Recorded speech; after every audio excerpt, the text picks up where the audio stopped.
Hey guys, tonight we're going to dim the lights, maybe light a candle if you're feeling extra cozy, and drift back in time to a place of marble and might, of legions and emperors' ancient Rome. Imagine yourself there, not as a tourist with your selfie stick and sensible walking shoes, but as a genuine Roman citizen. You're strolling through the Forum, the scent of baking bread mingling with the faint, metallic tang of the gladiatorial arena. The sun warms your face as you pass towering temples, their columns reaching for a sky that seems to promise eternal glory. You hear the murmur of Latin, the clatter of carts, the distant roar of the crowd. It's a vibrant, bustling, utterly overwhelming place. Now, for a quick reality check, you probably wouldn't survive long. Between the questionable sanitation, the political intrigue that could get you accidentally pushed off a cliff, and the sheer amount of lead in everything, your life expectancy would be, well, let's just say significantly shorter than your current Netflix binge list. But tonight, we're not just observing. We're delving into the very heart of this colossal civilization, exploring how the seeds of its own destruction were sown, not by barbarians at the gates, but by the Romans themselves, from within. So, before you get comfortable, take a moment to like the video and subscribe, but only if you genuinely enjoy what I do here. And, as always, I'm curious, where in the world are you listening from tonight? And what time is it for you? Drop it in the comments below. Now, dim the lights. Maybe turn on a fan for that soft background hum. And let's ease into tonight's journey together. Your living quarters. Whether a cramped cell in the ludus, a crowded barrack on a latifundium, or a small shared room in a domestic household, become a breeding ground for contagion. The air is thick with the mingled sense of unwashed bodies, stale food, and human waste. Sanitation is primitive, at best. Water, if available, is often contaminated, and food, meager and monotonous, lacks the nutrients to sustain a strong immune system. If one slave falls ill, it's only a matter of time before the sickness spreads through the entire group, sometimes devastating an entire workforce. Imagine trying to avoid a highly contagious virus when you're sleeping shoulder to shoulder with dozens of other people, sharing every resource, and there's no such thing as soap. It makes your worst cold seem like a spa day. You find yourself standing at the precipice of an empire, but it's not yet an empire. It's a burgeoning republic, a city-state on the rise, fueled by a fierce sense of civic duty and a relentless drive for expansion. In these early days, the Roman character is forged in iron and tempered by hardship. You're taught from childhood that virtues, a blend of courage, manliness, and moral excellence, is the highest ideal. You see senators, not as pampered elites, but as grizzled veterans who've bled for Rome, returning to their modest farms after leading armies to victory. It's a romanticized image, perhaps, but there's a kernel of truth to it. The early Romans, you're told, valued austerity, discipline, and loyalty above all else. They built roads, aqueducts, and laws with a practical efficiency that would make modern project managers weep with joy. Though, let's be honest, their public toilets were a bit of a communal affair. Imagine trying to catch up on your daily news while sharing a marble bench with 20 of your closest acquaintances. Talk about awkward silence. Your body, already weakened by relentless labor, chronic malnutrition, and the psychological stress of your condition, offers little resistance. The fever intensifies, plunging you into a restless delirium. You drift in and out of consciousness, your dreams filled with distorted images of your past life, of the whip, of the arena, of the faces of loved ones you may never see again. Your muscles ache, every joint protesting, every nerve screaming. You sweat profusely, then shiver uncontrollably, caught in the relentless cycle of the fever. Your body battling an unseen enemy. But even as Rome expands, conquering its neighbors, then the Italian peninsula, and finally casting its gaze across the Mediterranean, subtle cracks begin to appear in this seemingly unshakable foundation. The very success that elevates Rome to unparalleled power also introduces the elements that will, over centuries, corrode it from within. There are no doctors here, no skilled healers, certainly no advanced Roman medicine for you. A fellow slave might try to offer comfort, a cool cloth on your brow, a few sips of precious water, perhaps an elder slave, with a rudimentary knowledge of herbs passed down through generations, might offer a bitter concoction brewed from wild plants. These are acts of kindness, born of shared suffering, but their effectiveness is often limited. You are left to the mercy of your own body and the whims of fate. Think about the Punic Wars, those epic clashes with Carthage. You're told tales of Hannibal, the Carthaginian general who brought elephants over the Alps, a truly audacious move, though you can't help but wonder about the logistics of cleaning up after a herd of elephants on a mountain pass. Rome eventually triumphs, of course, but at a tremendous cost. Decades of relentless warfare devastate the Italian countryside. Farmers, who once formed the backbone of the Roman army, are away fighting for years, their fields neglected, their families struggling. When they finally return, victorious but weary, they find their small plots of land ruined or worse, bought up by wealthy landowners who have profited immensely from the war. A little-known detail about Roman slave health is the prevalence of specific diseases linked to their labor. Slaves in mines often suffered from respiratory illnesses due to dust inhalation and poisoning from heavy metals. Agricultural slaves were prone to parasitic infections and injuries from farm tools.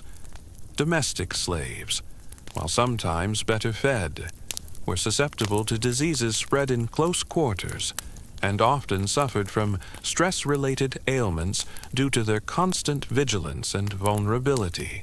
These landowners, often senators or powerful equestrians, are consolidating vast tracts of land, creating massive estates known as latifundia. They're not tilling these fields themselves. Oh no, they're using a new, readily available, and incredibly cheap labor force slaves. Tens of thousands of war captives pour into Rome after each conquest, a seemingly endless supply of human chattel. You see them everywhere, toiling in the fields, working in the mines, serving in the grand villas of the elite. This influx of slave labor, while boosting the fortunes of the wealthy, utterly devastates the small farmer. They can't compete with free labor, and soon they're forced off their land, their livelihoods shattered. Beyond the common fevers and colds, other ailments are a constant threat. Dysentery, caused by contaminated water or food, can sweep through a slave population, dehydrating and weakening its victims until they waste away, their bodies ravaged by incessant vomiting and diarrhea. Parasites, from contaminated meat or poor hygiene, can infest your gut, leading to chronic discomfort, nutrient deficiencies, and a slow, debilitating decline. Skin infections, from cuts and scrapes that turn septic, can spread rapidly, leading to painful abscesses, gangrene, or even blood poisoning. A simple thorn prick, if left untreated, could be the beginning of the end. So, where do they go? They flock to Rome, of course. The city, already a sprawling metropolis, swells with a desperate, unemployed populace. You see them huddled in the narrow, winding streets, their hopes dwindling with each passing day. They're no longer independent farmers, proud citizens contributing to the Republic. They're a vast, restless, urban proletariat, reliant on handouts and entertainment to survive. This creates a dangerous, dynamic politicians, eager to secure votes, begin to offer bread and circuses, free grain and spectacular gladiatorial games to keep the masses pacified. It's a brilliant, short-term solution, but it transforms active citizens into passive dependents, eroding their civic engagement and making them vulnerable to manipulation. It's like offering someone free pizza and a never-ending stream of reality TV instead of a job. Sure, they're happy for now.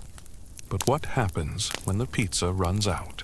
Imagine the agonizing pain of a toothache in this era. There are no dentists, no painkillers beyond raw courage or a swig of rough wine.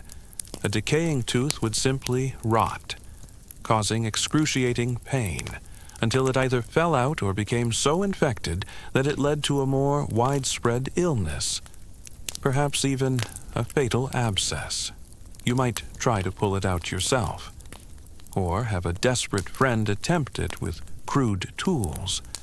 The pain, almost unbearable. It's enough to make you appreciate the simple luxury of modern dental hygiene.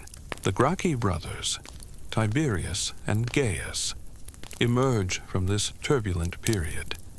You hear their names whispered with a mix of reverence and fear.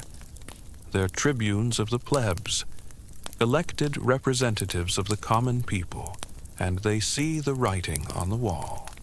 They propose radical land reforms, aiming to redistribute public land back to the poor and limit the size of the latifundia. Their intentions, you might think, are noble: to restore the independent farmer, to rebuild the backbone of the Republic. But their methods are unconventional, even revolutionary for their time. They bypass the Senate, appealing directly to the people, and they stir up a hornet's nest of opposition from the powerful elite whose wealth and influence are directly threatened. Injuries, whether from accidents in the mines or fields, the brutality of gladiatorial combat, or the casual violence of an overseer, are another major source of suffering and death. A broken bone, if not set correctly, could heal improperly, leaving you with a permanent limp or a deformed limb, rendering you unable to work effectively. A deep cut from a tool or a weapon, even if it doesn't immediately kill you, could become infected with terrifying speed. Without antibiotics, even a minor bacterial infection could spread, leading to a slow, agonizing death. The academic debate still rages about the precise causes of death for Roman slaves, with some scholars emphasizing the role of direct violence and overwork, while others highlight the overwhelming impact of disease and malnutrition, suggesting that the latter were far more significant factors in their short lifespans. You witness the escalating tension, the angry debates in the forum, the street brawls between their supporters and opponents. It's raw, visceral politics, far removed from the dignified debates of earlier generations. And then, the inevitable happens. Both brothers are brutally murdered. Tiberius first, then Gaius a decade later, along with thousands of their followers. Their deaths mark a chilling turning point. For centuries, Roman political disputes, however heated, had rarely ended in outright bloodshed among citizens.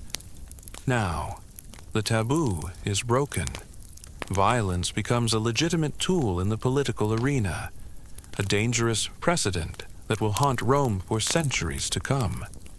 Historians still debate whether the Gracchi brothers were truly selfless reformers or ambitious demagogues, and if their reforms, even if successful, could have truly averted Rome's eventual decline.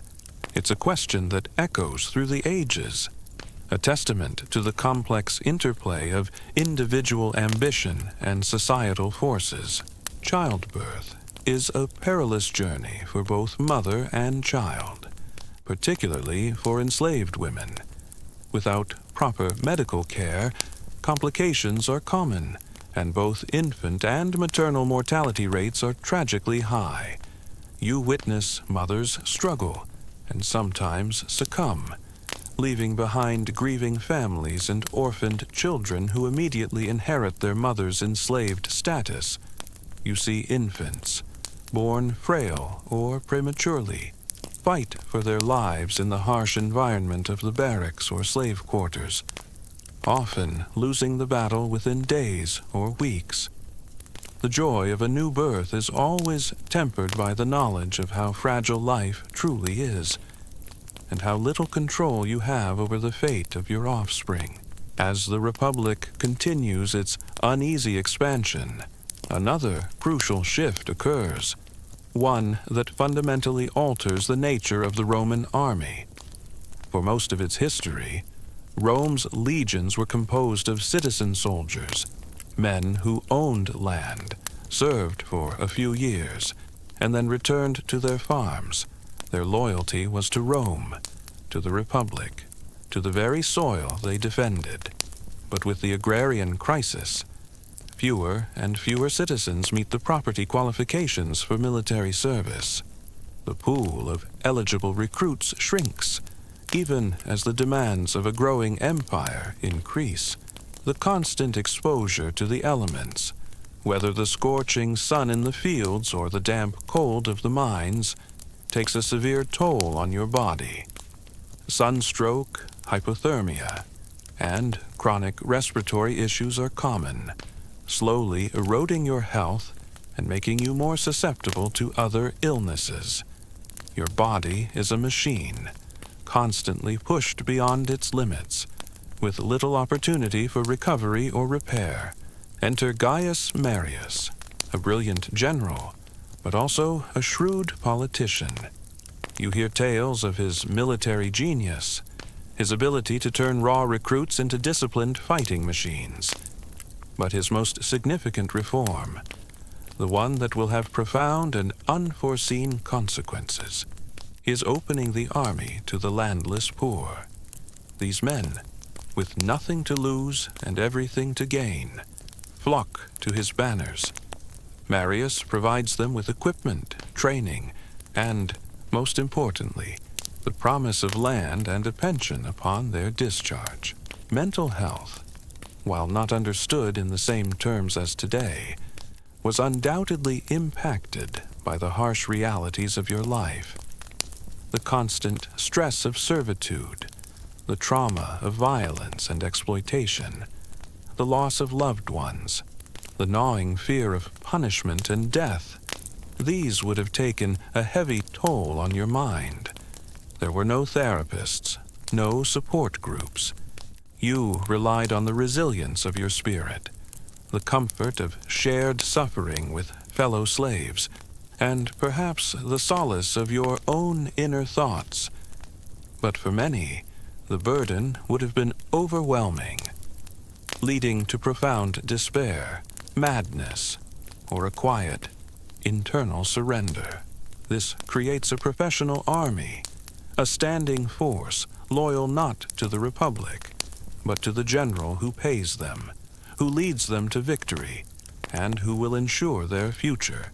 You see the change in their eyes, a fierce devotion to their commander, a bond forged in the crucible of battle, but one that transcends the traditional civic duty.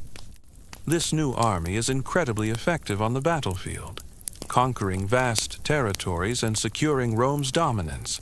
but it also becomes a powerful, independent force, capable of being wielded by ambitious generals for their own political ends.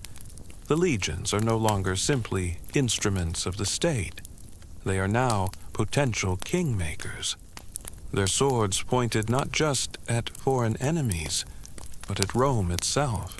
As the illness progresses, your strength wanes. The world outside your small, dark space seems distant, unreal. You hear the sounds of daily life, the shouts of overseers, the clatter of tools, the murmuring of other slaves, but they seem to float to you from another realm. Your focus narrows to the immediate sensations, the burning heat of your skin, the dryness of your mouth, the relentless ache in your bones. You are entirely dependent on the meager care offered by your fellow slaves, on their hope that you will recover. The logical, terrifying conclusion of this trend arrives with Lucius Cornelius Sulla. You hear whispers of his ruthlessness, his cold ambition. He's a general of the old aristocratic stock, but he embodies the new, dangerous reality of Roman politics.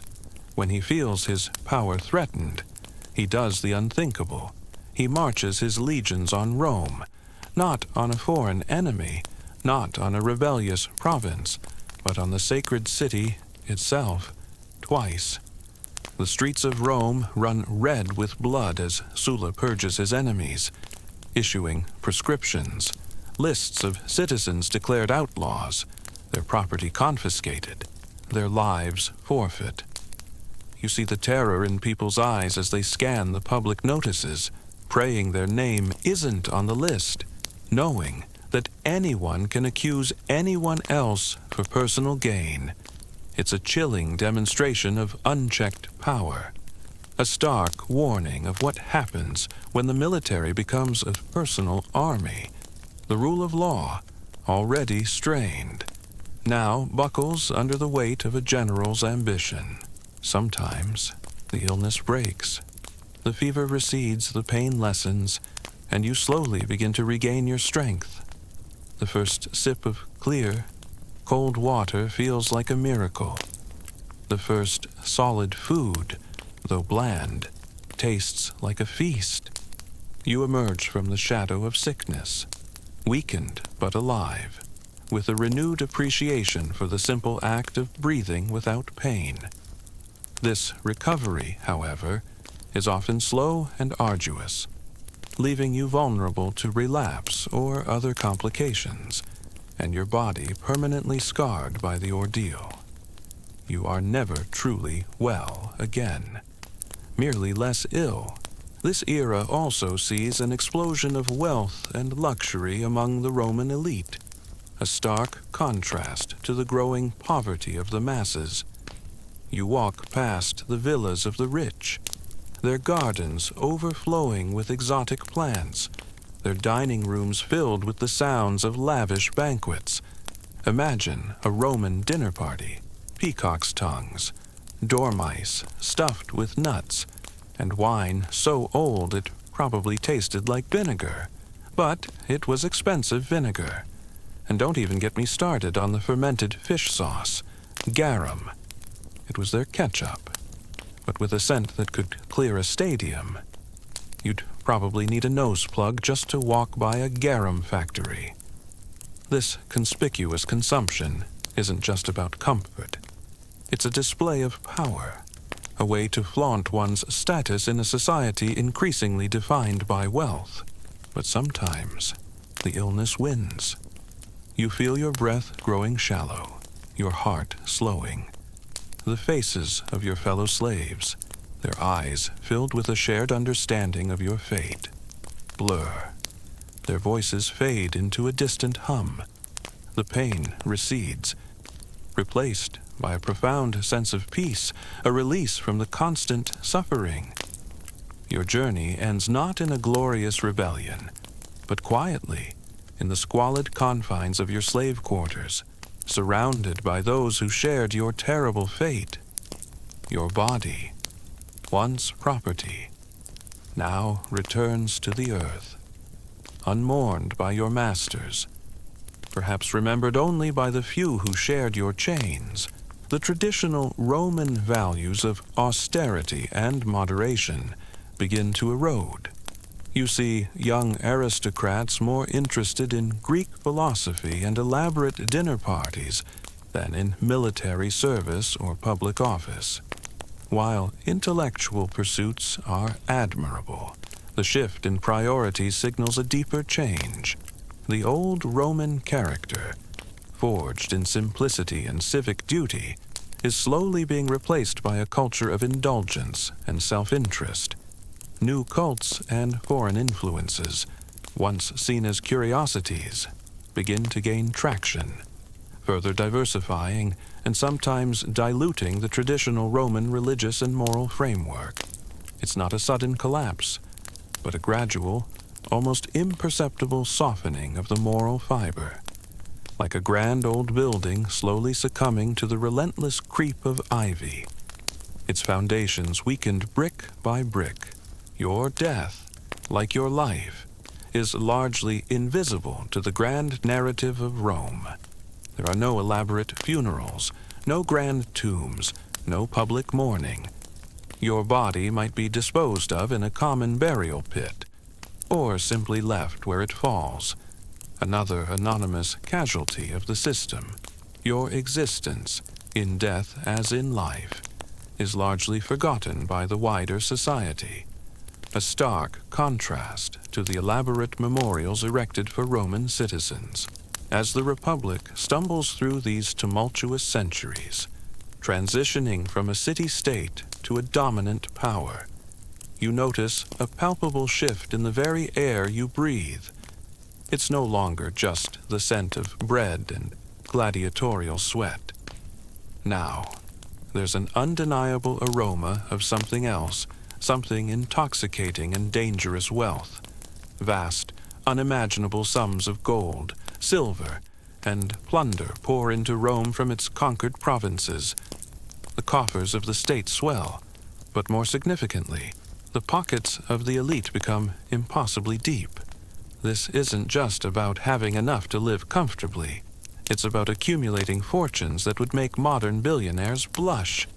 You see it in the sheer scale of their villas, the opulence of their attire, the endless retinues of slaves and clients who follow them through the streets. The constant presence of disease shaped the institution of Roman slavery in profound ways. It influenced the constant demand for new slaves. As existing populations were regularly decimated, it impacted the economic calculations of slave ownership, as masters had to factor in the inevitable loss of their human property. And it underscored the sheer brutality of a system that valued human life so little, treating individuals as disposable tools in the pursuit of wealth and power. Remember how you worried about getting a flu shot. Imagine if the flu could literally end your entire lineage, and there was no shot. It certainly puts things in perspective. This influx of wealth, while seemingly a blessing, acts like a corrosive acid on the Roman social fabric. It exacerbates the inequalities that were already simmering beneath the surface. Remember, those small farmers, displaced by the latifundia and slave labor, well, now, they're not just poor, they're destitute, living in cramped, often dangerous insulae, multi-story apartment blocks that were basically fire traps waiting to happen. Imagine living in a building where your neighbor's cooking fire is literally a few inches from your flimsy wooden wall, and the only plumbing is a communal latrine down the hall. It's a far cry from the grand marble palaces of the wealthy. Ultimately, the reality of disease and death for ancient Roman slaves strips away any romantic veneer of the era. It highlights the sheer tenacity required simply to survive, to endure the constant onslaught of unseen enemies that could fell even the strongest body.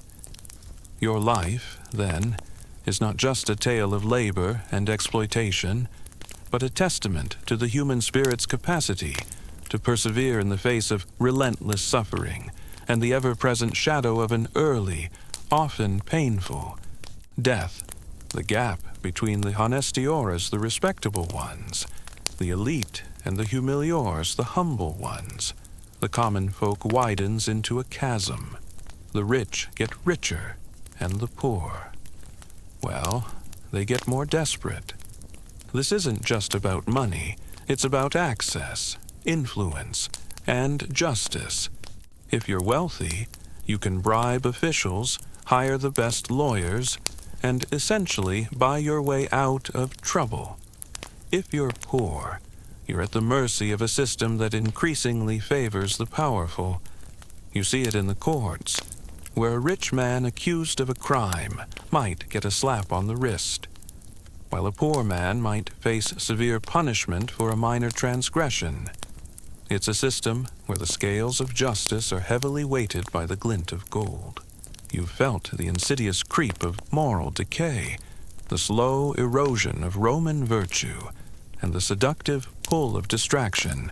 Now, let's shift our focus to the sheer, crushing weight of governing an empire so vast it stretched from the cold mists of Britannia to the scorching sands of Egypt. Imagine trying to manage a sprawling multinational corporation with no internet, no telephones, and travel times measured in weeks or months. That, in essence, was the administrative strain that increasingly burdened the Roman Empire, a burden that would ultimately contribute to its internal corruption and eventual unraveling. This era also sees the rise of the publicani, the tax collectors. Now, no one likes tax collectors, right? But the Roman system was particularly ripe for abuse. The state didn't have a direct tax collection agency. Instead, it outsourced the job to private companies, usually wealthy equestrians. These publicani would bid for the right to collect taxes in a particular province, essentially paying the state a fixed sum up front. Whatever they collected above that sum was pure profit. You can imagine how this played out. These guys weren't exactly known for their gentle touch. They would squeeze every last coin out of the provincial populations, often resorting to extortion and brutal methods. It was a license to print money, and it led to immense personal fortunes for the publicani, while simultaneously impoverishing and alienating the very people Rome was supposed to be governing.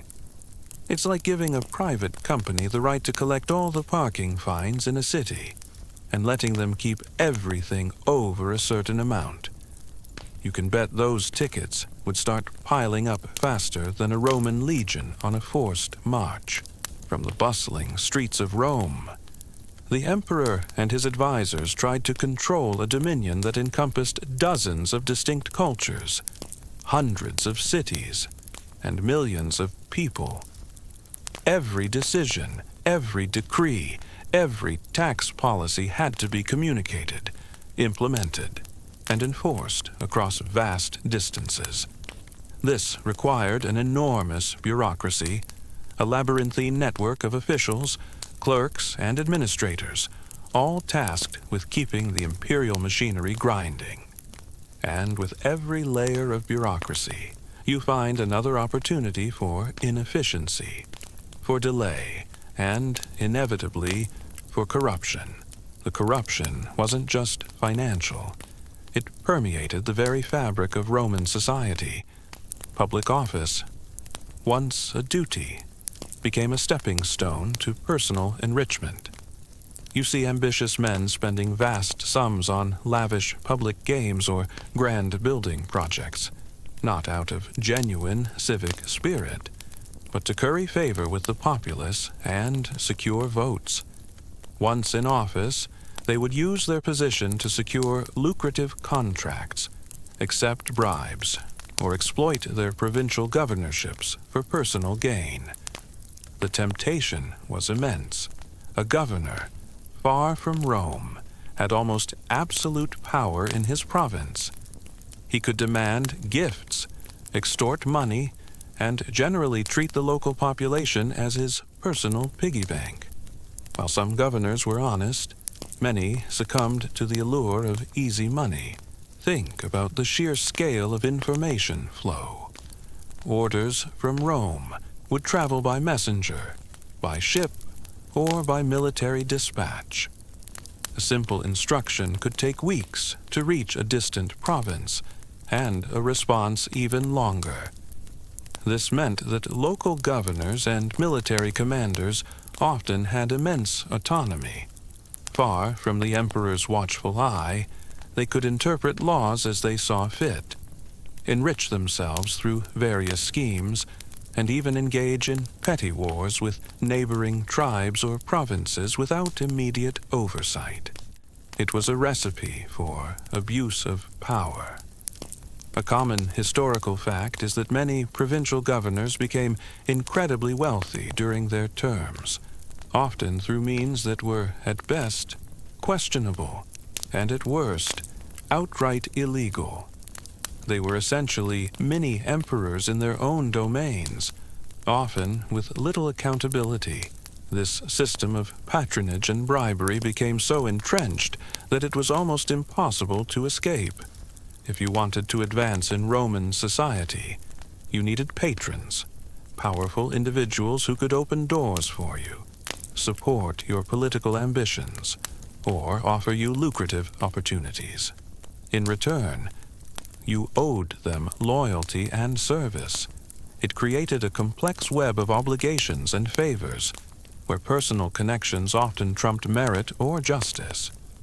You might see a talented general overlooked for promotion because he didn't have the right connections, while a less competent but well-connected individual soared through the ranks. It's a classic case of it's not what you know, it's who you know, but on a truly epic, empire-spanning scale. The empire's vastness also meant a constant need for resources. Armies had to be fed, clothed, and paid. Public works, roads, aqueducts, temples, bathhouses had to be built and maintained. The city of Rome itself, with its massive population, required a constant supply of grain and other necessities. All of this required an immense amount of planning, logistics, and, of course, money. The imperial treasury was constantly under strain, especially as the empire faced increasing military threats and internal unrest. You wake, not to the usual aches of labor, but to a deeper, more unsettling discomfort. Your head pounds with a dull, insistent rhythm. Your throat feels raw, and a chill, despite the warmth of the Roman sun, shivers through your bones. You try to rise, but your limbs feel heavy, unresponsive, as if weighed down by unseen chains. This is the insidious start of an illness, a common historical fact that often goes unmentioned in the grand narratives of Roman power. Life expectancy for slaves was brutally short, and disease, not battle or direct violence, was the primary killer for most. This financial pressure often led to desperate measures. Emperors would debase the currency, reducing the amount of precious metal in coins to stretch their funds further. You might find yourself holding a silver coin that, just a few decades ago, would have been pure silver, but now feels lighter, duller, and is clearly mixed with cheaper metals. This debasement led to rampant inflation, as people realized the coins were worth less, and prices for goods and services soared. Imagine trying to run a business, or even just buy food when the value of your money is constantly plummeting. It creates economic chaos, distrust, and a sense of desperation among the populace. It's like trying to fill a bucket with water, but the bucket has a growing hole in the bottom. The moral decay wasn't just about money. It was about the erosion of the traditional Roman virtues. Remember virtues. That blend of courage, duty, and moral excellence. It started to feel like a quaint, old-fashioned concept. Instead, you see a growing emphasis on luxury and voluptuous pleasure. The elite engaged in increasingly extravagant displays of wealth, from their multi-course banquets featuring exotic delicacies like those dormice. Remember to their elaborate private baths and sprawling country estates. The pursuit of pleasure became an end in itself, often at the expense of public duty or civic responsibility. A lesser-known detail about the administrative burden was the constant struggle against banditry and piracy. As the empire grew, so did the opportunities for organized crime, particularly in remote or less governed areas. Roads, while impressive, were still vulnerable, and ships laden with goods were tempting targets for pirates. The imperial administration had to constantly deploy troops and resources to combat these threats, diverting them from other crucial tasks. This wasn't just about law and order. It was about protecting the very arteries of commerce that kept the empire alive. Imagine trying to run a vast delivery service when every road and sea lane is a potential ambush. It adds immense cost and complexity.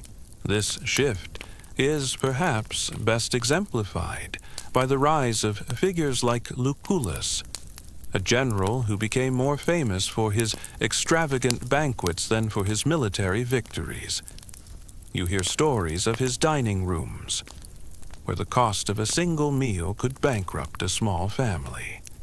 He even had different dining rooms for different levels of extravagance, so he could casually tell his servants, "Tonight, we dine in the Apollo room," which automatically signaled a certain level of lavishness, without him having to explicitly state it.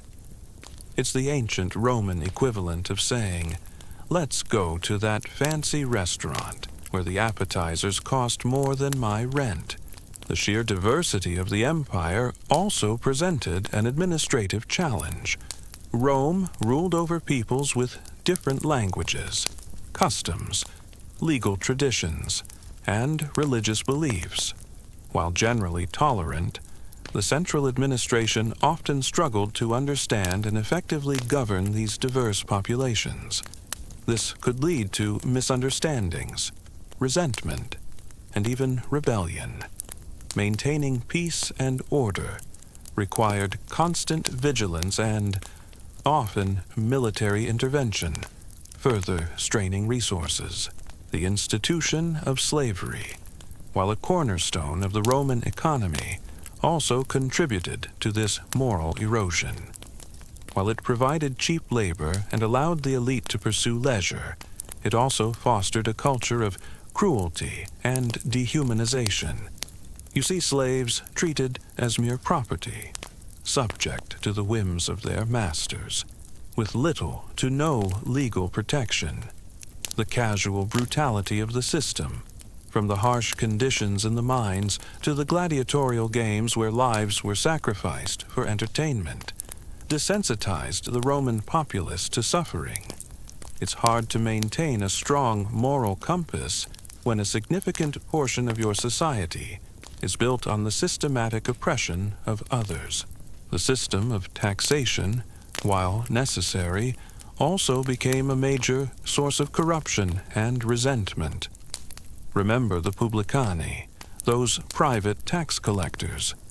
While their role diminished somewhat under the empire, the basic principle of extracting wealth from the provinces remained. Local officials, eager to meet imperial quotas or enrich themselves, would often impose heavy burdens on the populace. This wasn't just about paying your fair share. It was about arbitrary demands, forced requisitions, and the constant fear of being exploited. You might see your neighbor's farm animals confiscated because he couldn't pay his taxes, or your own harvest taken to feed a passing legion, it created a deep sense of injustice and alienation among the provincial populations, making them less loyal to Rome. The gladiatorial games themselves, while a common historical fact of Roman life, offer a fascinating insight into this moral decline.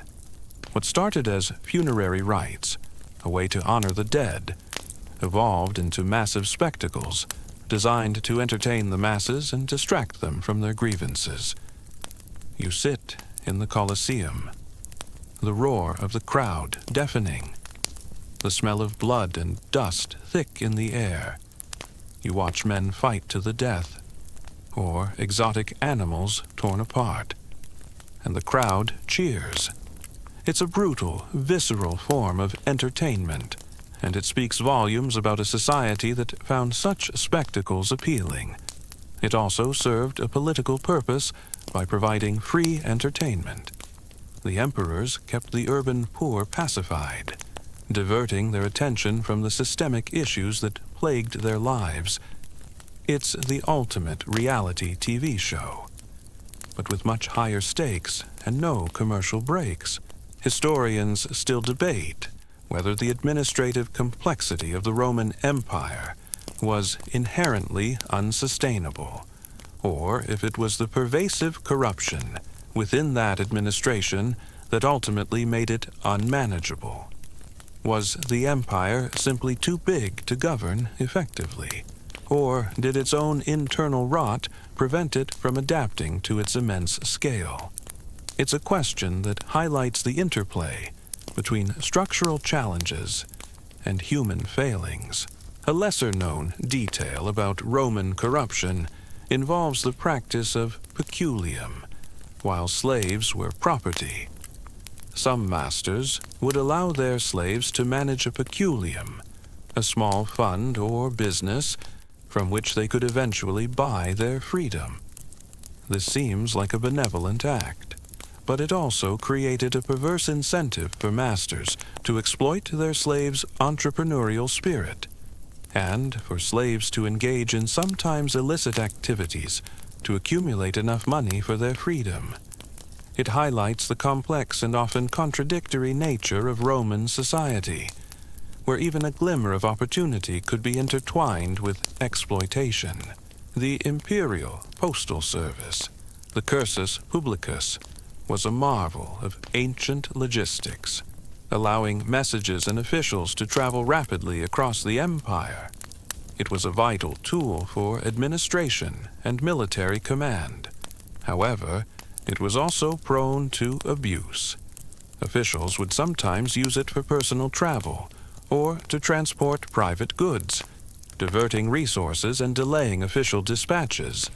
This seemingly minor corruption, multiplied across the vast network, contributed to the overall inefficiency of the imperial administration. It's like having a super-fast delivery service, but half the drivers are using it to move their personal belongings.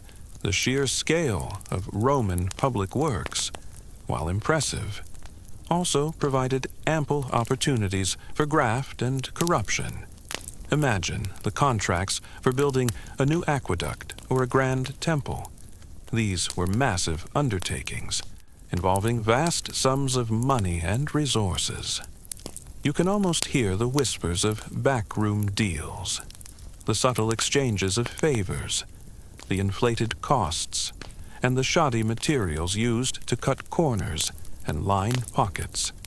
While the aqueducts still stand as a testament to Roman engineering, historians still debate the true extent to which corruption inflated the costs of these monumental projects, and whether it ultimately hindered their efficiency or longevity. It's a complex question, as corruption often leaves few direct records. Preferring to operate in the shadows, the constant need for new recruits for the army also became an administrative headache. As the population declined in some areas, and as Roman citizens became less willing to serve, the empire had to resort to conscription. often forcing men into service against their will. This led to widespread evasion, desertion, and resentment. The administration had to dedicate significant resources to tracking down recruits, punishing deserters, and maintaining discipline, further diverting attention from other vital tasks. The transition from republic to empire, while bringing a semblance of stability after decades of civil war, did little to curb this pervasive corruption. In fact, in some ways, it intensified it. The emperors, while theoretically supreme, still relied on the loyalty of the army and the cooperation of the Senate. This often meant turning a blind eye to the excesses of their favored officials, or even actively participating in corrupt practices themselves. The imperial court became a hotbed of intrigue, where ambitious courtiers vied for influence and power, often through bribery, flattery, and even assassination. The sheer weight of imperial bureaucracy also stifled innovation and economic growth in some areas. The emphasis on maintaining order and extracting resources often overshadowed policies that might have encouraged trade, industry, or agricultural improvements. Regulations could be cumbersome, and local initiatives might be stifled by a distant, inflexible central authority. This created a stagnant economic environment in many regions, further exacerbating the empire's financial woes. You witness the rise and fall of various emperors, some genuinely trying to reform the system, others indulging in their own excesses. Take Nero, for example. You hear tales of his lavish lifestyle, his artistic pretensions, and his alleged role in the Great Fire of Rome. While the historical evidence is complex, the popular perception of him as a self-indulgent, tyrannical ruler who prioritized his own pleasure over the well-being of his people speaks to the deep-seated anxieties about imperial corruption. Imagine an emperor who spends more time composing bad poetry and performing on stage than he does governing the empire. It's a recipe for disaster, or at least a very long, awkward evening. Even the process of succession, the transfer of power from one emperor to the next, was a constant source of administrative instability. Unlike a modern democracy with clear rules, Roman imperial succession was often a chaotic and violent affair, decided by military might, political intrigue, or assassination. Each new emperor would often bring in his own retinue of officials, purging the old guard, leading to constant turnover and a lack of continuity in administration. This instability at the top rippled down through the entire system, making long-term planning and consistent governance incredibly difficult.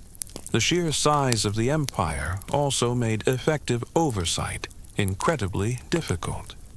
From Rome, it was almost impossible to truly monitor what was happening in distant provinces.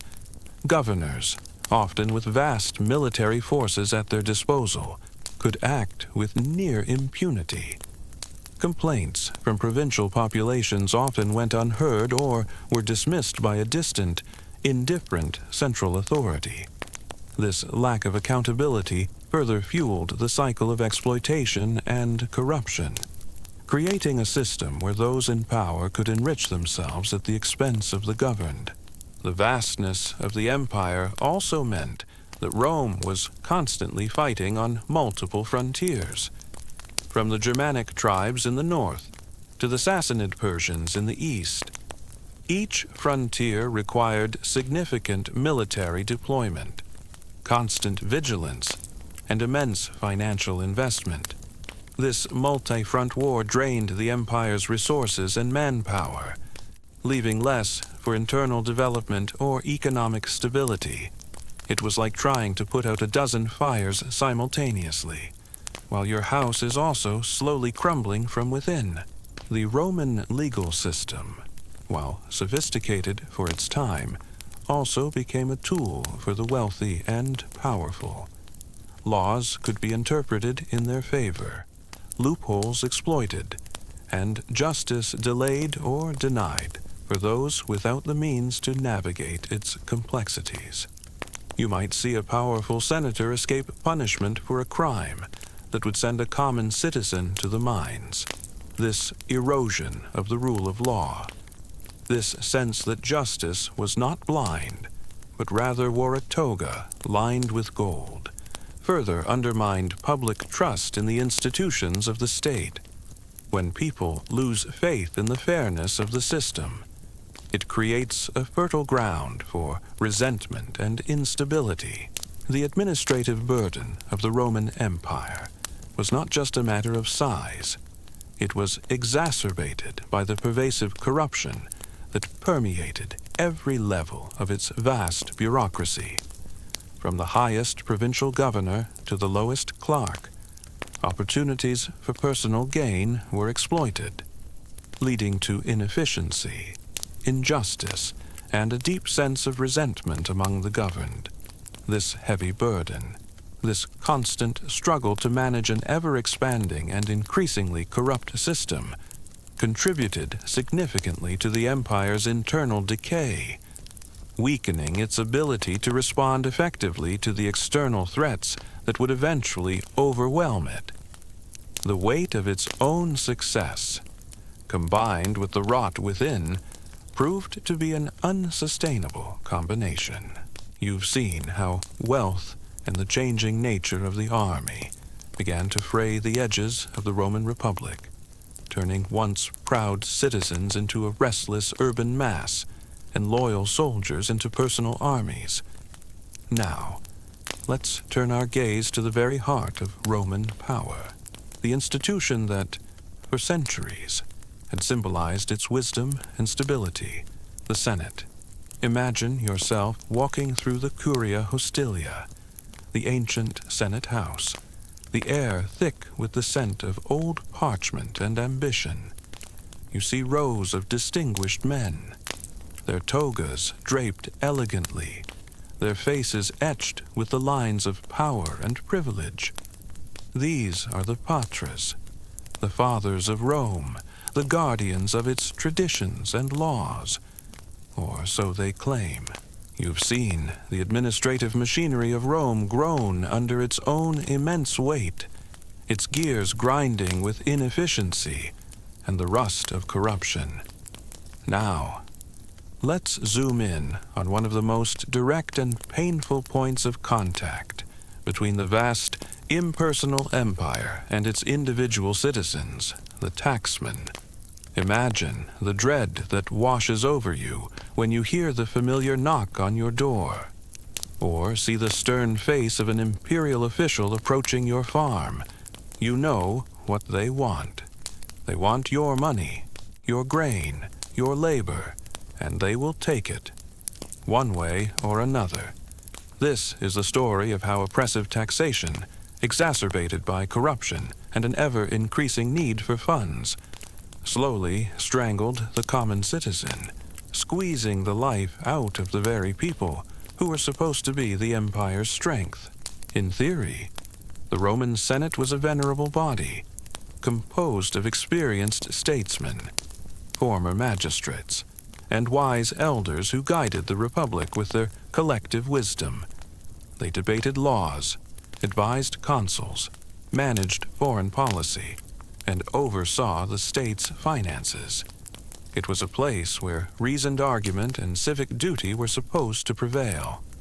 But as Rome's empire expanded and wealth flowed in, the Senate, too, became infected by the very corruption it was meant to guard against. The insidious shadow play of ambition, bribery, and personal interest began to eclipse the light of public service. From the earliest days of the Republic, Romans paid taxes. It was a necessary evil, a contribution to the common good, funding armies and public works. But as the empire expanded, and especially as it transitioned into the imperial period. The nature and burden of taxation changed dramatically.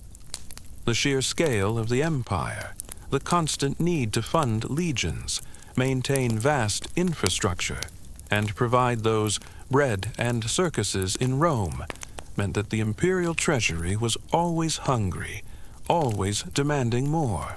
One of the most profound shifts you observe is how membership in the Senate, once a recognition of merit and service, increasingly became a matter of inherited wealth and influence. While theoretically open to all citizens, in practice, it was dominated by a small number of aristocratic families, the nobles. These families guarded their positions jealously, ensuring that their sons followed in their footsteps, often through carefully arranged marriages and strategic alliances. It created a self-perpetuating oligarchy, a closed shop where power circulated among a select few. You might see a young man, barely out of his teens, already marked for a prestigious career simply because of his family name, while a more capable but less connected individual struggled to gain a foothold. It's like a very exclusive, very old boys club, but with the fate of an entire empire hanging in the balance. The primary source of revenue for the empire came from its provinces. While Roman citizens in Italy were initially exempt from direct taxation, the provincial populations bore the brunt of the fiscal burden. You, as a provincial, would face a bewildering array of taxes: a land tax tributum soli, a head tax tributum capitis, customs duties portoria, taxes on inheritances, sales taxes, and various levies for specific purposes. It was a complex, often arbitrary system, and it left little room for the common person to breathe. The pursuit of public office, the cursus honorum, the traditional sequence of political offices, became incredibly expensive. To run for quaestor, aedile, praetor, or consul, you needed to spend vast sums on public games, banquets, and other forms of patronage to win over the populace.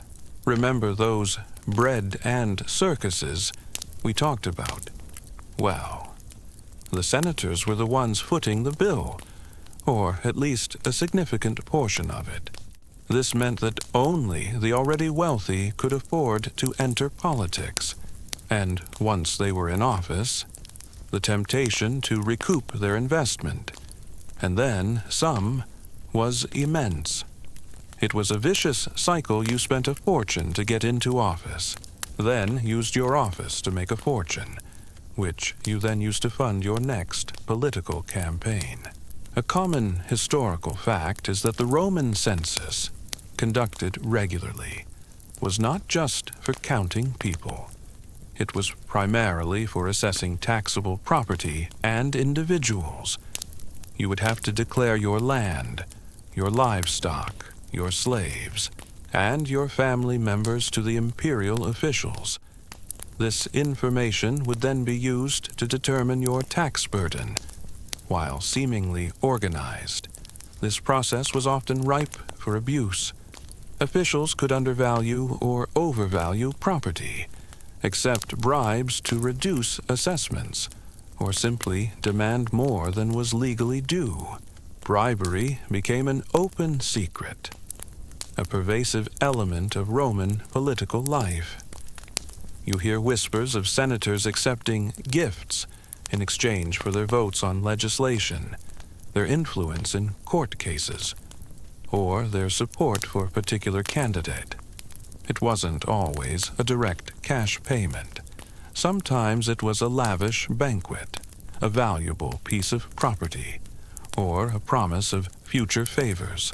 The lines between legitimate political maneuvering and outright corruption blurred until they were almost indistinguishable. A common historical fact is that electoral bribery became so rampant that laws were passed repeatedly to try and curb it, often with little success. the very existence of these laws and their frequent reenactment tells you just how widespread the problem was. Remember the publicani from earlier. While their direct role in tax collection diminished under the empire, the spirit of their rapaciousness lived on through imperial tax collectors and local magistrates. These officials, often driven by quotas from Rome or their own desire for personal enrichment, would squeeze the provincial populations mercilessly. You might find yourself being forced to sell your crops at a disadvantageous price to meet a tax deadline, or even having your property seized if you couldn't pay. The threat of violence or imprisonment always loomed over those who fell behind on their payments. Consider the provincial governorships. These were the ultimate prizes for ambitious senators. After serving as a consul or praetor in Rome, a senator would typically be assigned to govern a province for a year or two, far from the watchful eyes of Rome. With legions at their command and immense resources at their disposal, these governors had almost absolute power, and many of them used it to enrich themselves beyond imagination. They would extort money from local populations, demand contributions for their personal expenses, and engage in widespread embezzlement. It was a golden opportunity for corruption, and few could resist its allure. A lesser-known detail about Roman taxation is the practice of a nona. This was the mandatory requisition of grain and other foodstuffs from provinces, primarily to feed the army and the city of Rome. While technically a payment in kind, it often felt like an additional oppressive tax. Imperial agents would arrive, assess your harvest, and demand a certain portion, often without fair compensation. This could leave farmers with barely enough to feed their own families, let alone sell for profit. Imagine working tirelessly all year, only for a significant portion of your harvest to be taken by the state, leaving you with little for your own survival. It was a system that prioritized the needs of the empire over the well-being of its producers. A lesser-known detail is the practice of gifts from client kings or foreign dignitaries. While seemingly polite diplomatic gestures, these gifts often amounted to thinly veiled bribes, designed to secure favorable treatment from Rome. A king might offer a senator a vast sum of money or precious artifacts in exchange for Rome's support in a border dispute or for a favorable trade agreement. These gifts were often so substantial that they could set a senator up for life, ensuring their family's prosperity for generations. It was a subtle, institutionalized form of corruption that was difficult to prosecute because it operated under the guise of diplomatic protocol. The burden of taxation was not just financial, it was also administrative. You, as a common citizen, would be responsible for transporting your tax payments, whether in coin or in kind, to designated collection points, often far from your home. This took time, effort, and further reduced your ability to work your land or engage in other productive activities. It was a system designed for the convenience of the state, not the comfort of the taxpayer. The Senate's internal dynamics also contributed to its decline. Factionalism became rampant, with powerful individuals forming alliances and rivalries that often overshadowed the common good. You see senators aligning themselves with powerful generals like Pompey or Caesar, not out of ideological conviction, but out of a desire for personal advancement and protection. These factions would engage in bitter struggles, using every tool at their disposal, including violence and intimidation, to undermine their opponents. The debates in the Senate, once a forum for reasoned discussion, often devolved into shouting matches and thinly veiled threats. It was less about governing and more about gaining and maintaining power. The constant need for revenue also led to the imposition of ever-increasing taxes as the empire faced more military threats, as its administrative costs soared, and as the economy struggled with inflation. Emperors were forced to demand more and more from their subjects. This created a vicious cycle. Higher taxes stifled economic activity, leading to less revenue, which in turn led to even higher taxes. It was a downward spiral that trapped many in perpetual poverty. The constant civil wars of the late Republic, the clashes between Marius and Sulla, Pompey and Caesar, Octavian and Antony, further exposed the Senate's weakness and complicity. During these conflicts, senators were often forced to choose sides, their loyalties divided between personal ambition and the crumbling republic. Many actively participated in the purges and proscriptions, denouncing their rivals to secure their own positions or settle old scores. The very body meant to uphold the law became an instrument of lawlessness, its members willing to sacrifice principles for survival and power. The wealthy, of course, found ways to mitigate their tax burden. They could bribe officials, use their influence to secure exemptions, or simply hide their assets. This meant that the burden of taxation fell disproportionately on the poor and the middle classes, who had fewer resources and less influence to protect themselves. This unfairness further fueled resentment and a sense of injustice among the common people. Why should you work tirelessly to pay your taxes when you know the rich are getting away with paying less, or nothing at all? Even when the empire was established under Augustus and a semblance of peace returned, the Senate's role, while seemingly restored, was fundamentally altered. It became more of an advisory body, its real power diminished by the emperor's ultimate authority. Yet, the patterns of corruption persisted. Emperors might appoint their favorites to key positions, bypassing merit for loyalty. Senators would still vie for imperial favor, often through flattery and subservience, rather than through independent thought or courageous action.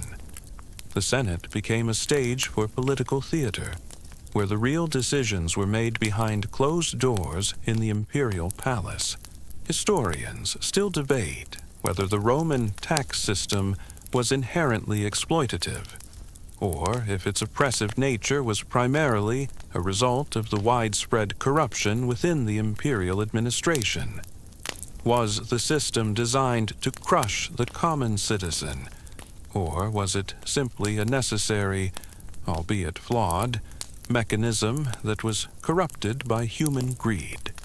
It's a question that delves into the intentions behind the policies and the realities of their implementation.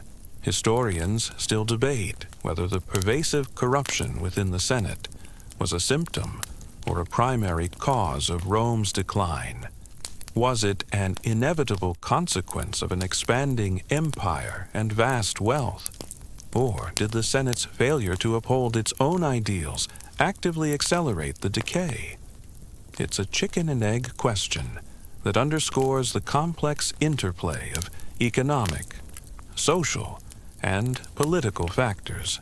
The Roman legal system, while providing some avenues for appeal against unjust taxation, was often inaccessible to the common person.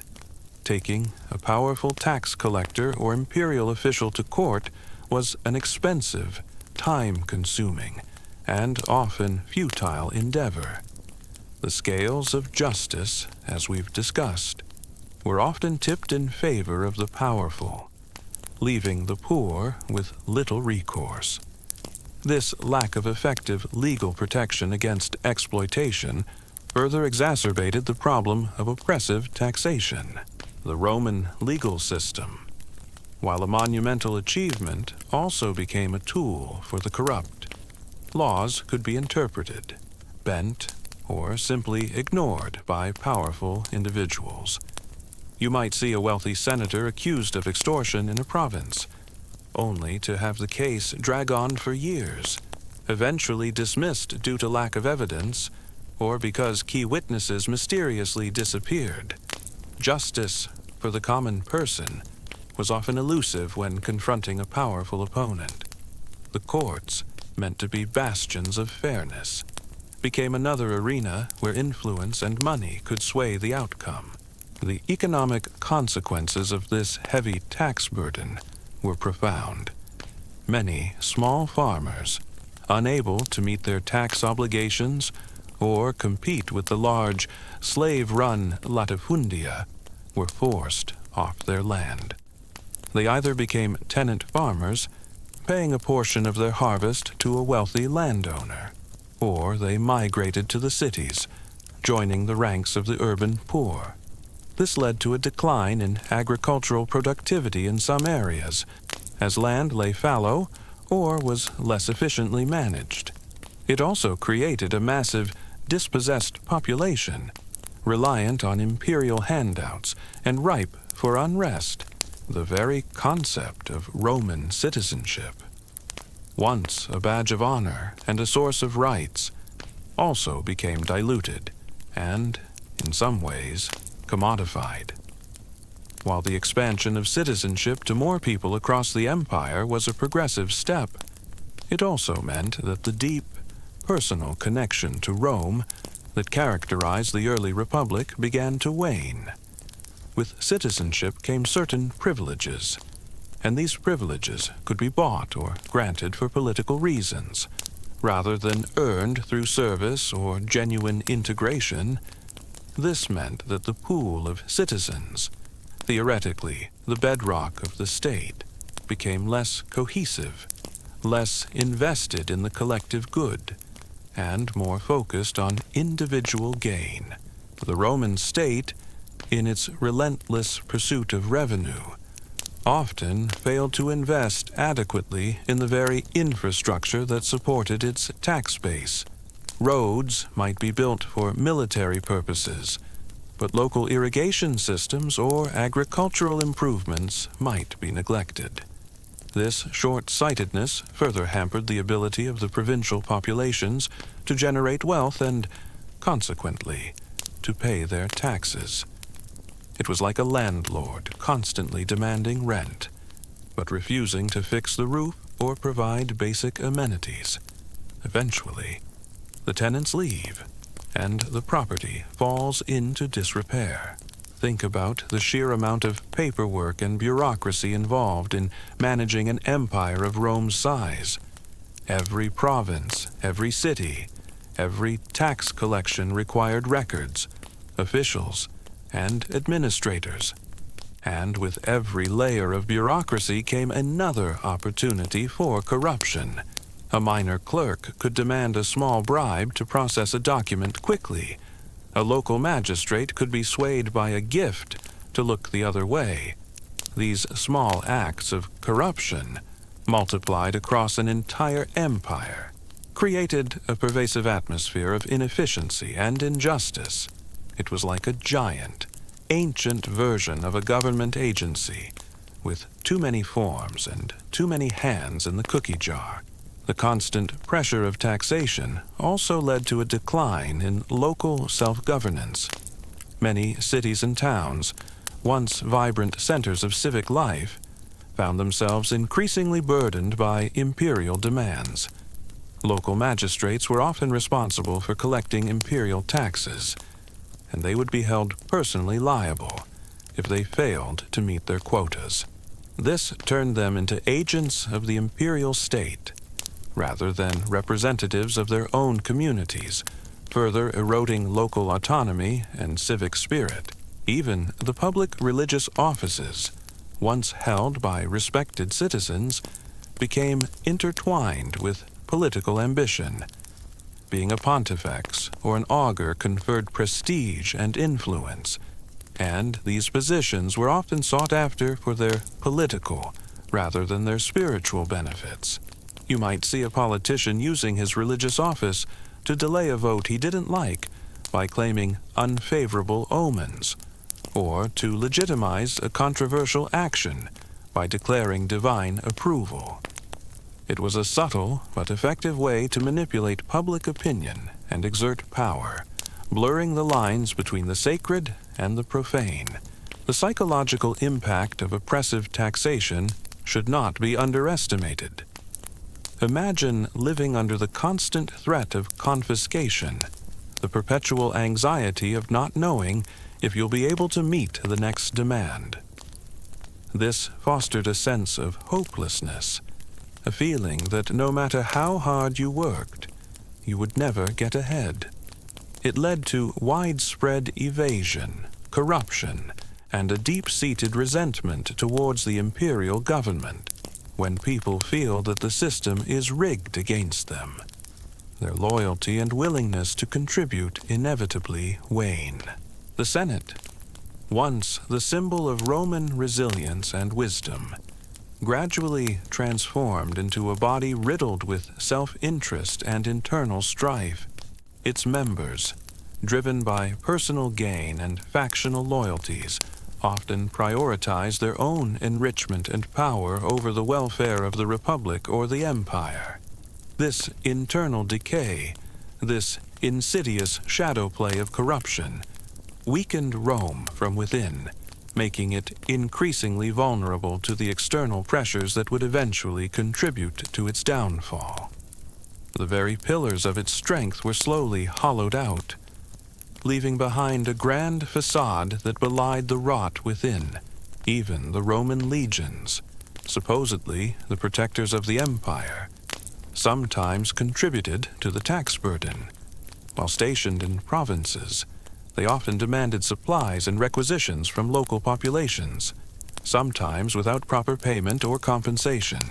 This additional burden, though perhaps unofficial, further strained the resources of the provincial communities and added to their sense of being exploited. You've witnessed the subtle rot within the Senate, how ambition and wealth transformed a body meant for public service into a stage for self-interest. But there's another, even more potent force at play, one that Rome had always relied upon for its very existence, and one that would ultimately turn against it, the legions. Imagine the rhythmic thud of thousands of hobnailed boots on a dusty road, the glint of sun on polished bronze armor, the disciplined roar of a Roman legion on the march.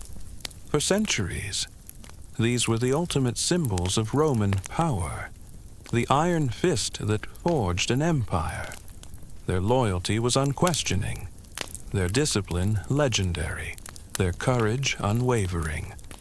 Or so you were taught.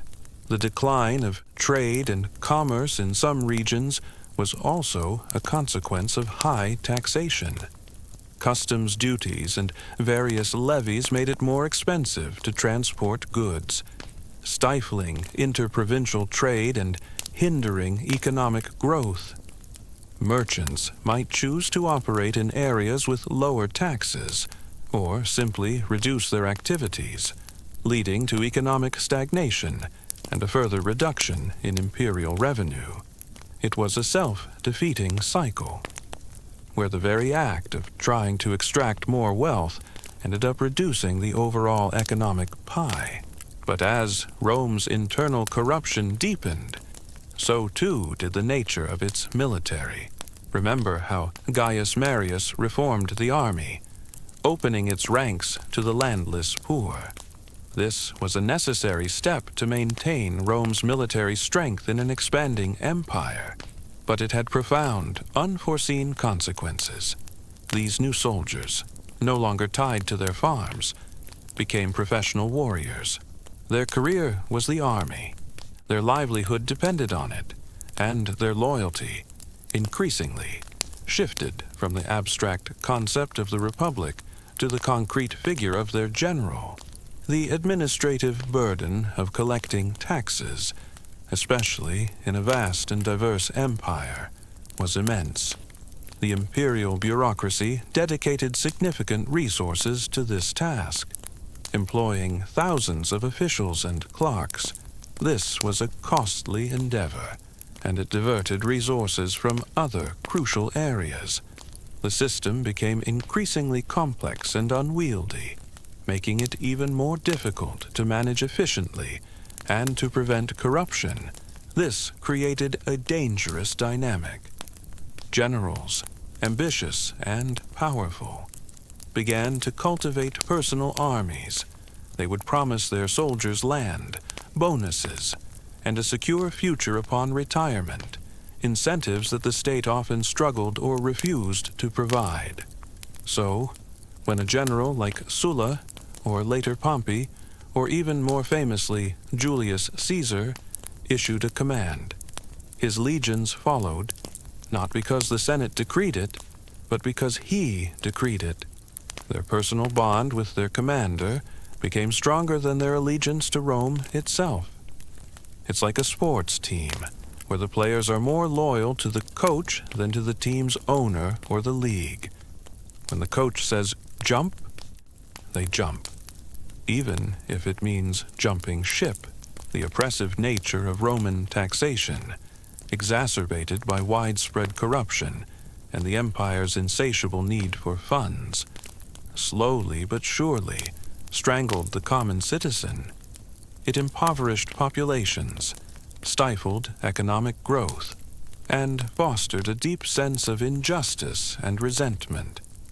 This internal bleeding, this constant drain on the lifeblood of the empire, weakened it from within, making it less resilient and less able to withstand the myriad challenges that would eventually lead to its collapse. The taxman's grip, once a firm hand of governance, became a suffocating chokehold.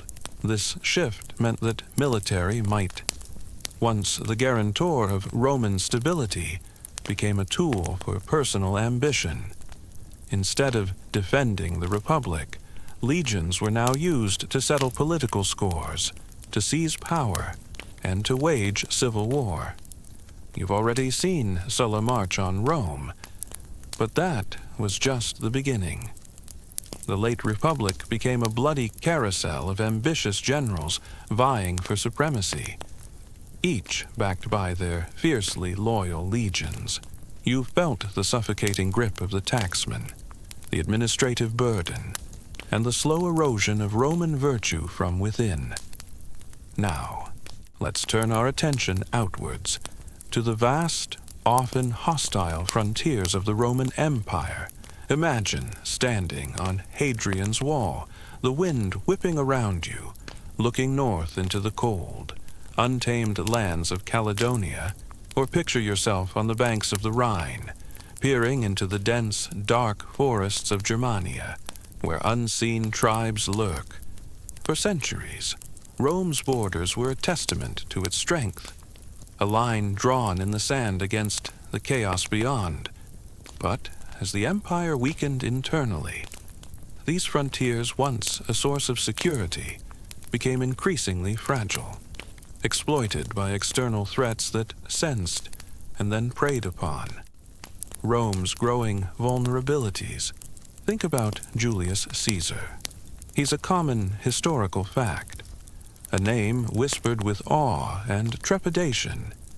He conquered Gaul, amassed immense wealth, and cultivated an unshakable loyalty among his legions. When the Senate, fearing his growing power, ordered him to disband his army and return to Rome as a private citizen, Caesar faced a choice. He could obey, risking political oblivion and potential prosecution, or he could defy the Senate. He chose defiance. You can almost hear the fateful words as he crossed the Rubicon River, a small stream that marked the boundary of his province. Alea iacta est. The die is cast. There was no turning back. For much of its history, Rome's military might was so overwhelming that external threats were largely contained or absorbed. Barbarian tribes, while sometimes raiding, rarely posed an existential threat to the empire itself. But as the internal corruption we've discussed took hold, the professionalization of the army leading to personal loyalties, the economic strain from overspending and inflation, the decline in civic engagement, and the oppressive taxation, Rome's ability to project power and defend its vast borders began to wane. The barbarians didn't suddenly become stronger. Rome became weaker. They were like wolves circling a herd, sensing the weakest members, waiting for the opportune moment to strike. His march on Rome wasn't just a military maneuver. It was a direct assault on the very idea of the Republic.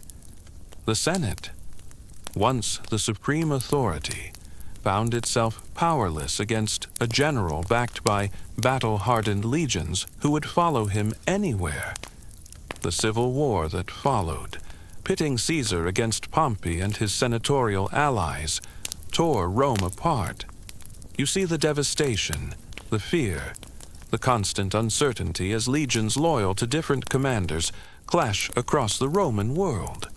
It's no longer about defending Rome from external enemies. It's about Romans fighting Romans, their loyalty bought and paid for by their generals. One of the most significant external pressures came from the Germanic tribes along the Rhine and Danube rivers. These weren't monolithic entities. They were diverse groups: Goths, Vandals, Franks, Alemanni, often in flux, sometimes fighting among themselves, but increasingly unified by a common desire for land, wealth, and escape from the pressures of other, even more formidable nomadic groups further east, like the Huns.